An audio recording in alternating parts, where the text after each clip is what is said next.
வணக்கம். நான் M. Murshida, 3rd BCA. இன்றைய தலைப்பு: ஆண்டில் 8 மாதங்கள் வெப்பம். அண்ணா பல்கலை ஆய்வில் அதிர்ச்சி. காலநிலை மாற்றத்தின் விளைவாக அடுத்த 25 ஆண்டுகளில் தமிழகத்தின் பல்வேறு மாவட்டங்களில் ஆண்டுக்கு 8 மாதம் வரை வெப்ப அலை வீசுவதற்கான வாய்ப்பு உள்ளதாக அண்ணா பல்கலை ஆய்வில் தெரியவந்துள்ளது. காலநிலை மாற்றம் மற்றும் எல் நீனோ உள்ளிட்ட விளைவுகளால் அதீத வெப்பம், அதீத மழை போன்ற பிரச்சனைகளை மக்கள் சந்தித்து வருகின்றனர்.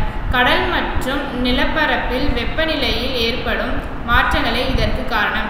இந்நிலையில் நாட்டின் 21 நகரங்களில் அடுத்த 25 ஆண்டுகளில் வெப்பநிலையில் ஏற்படும் மாற்றங்கள் குறித்து சென்னை அண்ணா பல்கலையின் பேரிடர் மேலாண்மை மற்றும் காலநிலை மாற்ற மையம் ஆய்வு நடத்தியது.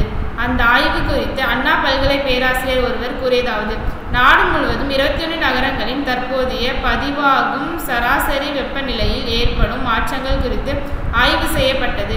தமிழகத்தில் தற்போது 29.5 முதல் 33.4 டிகிரி செல்சியஸ் அளவிலேயே சராசரி வெப்பநிலை பதிவாகி வருகிறது.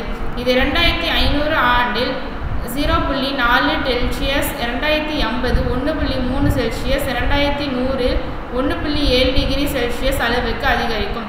தமிழகத்தில் சென்னை, திருவள்ளூர், காஞ்சிபுரம், செங்கல்பட்டு, ராணிப்பேட்டை, தூத்துக்குடி, திருநெல்வேலி, தஞ்சை ஆகிய நகரங்களில் தற்போது வெப்ப அலை வீசும் காலம் அடுத்து வரும் ஆண்டுகளில் 2 மடங்காக அதிகரிக்கும். இதனால் கோடை காலம் என்ற குறிப்பிட்ட வரையறை கடந்த ஆண்டில் 8 மாதங்கள் வரை மக்கள் அலையை உணரும் நிலை ஏற்படும். இதனால் மக்கள் பல்வேறு வகை அசவுகளையும் சந்தித்து வேண்டியிருக்கும். இதேபோல குறுகிய காலத்தில் அதிக மழை கொட்டி தீர்க்கும் நிகழ்வுகளும் அதிகரிக்கும். இதன்படி சராசரி மழை அளவு 2050 4%, 2080 11%, 2100 16% அளவுக்கு அதிகரிக்கும் என்று ஆய்வு தெரிய வந்துள்ளது. காலநிலை மாற்றத்தில் வெப்பநிலை அதிகரிப்பதற்கான காரணிகளை அறிந்து அதை கட்டுப்படுத்த தேவையான நடவடிக்கைகளை எடுக்க வேண்டும். நன்றி.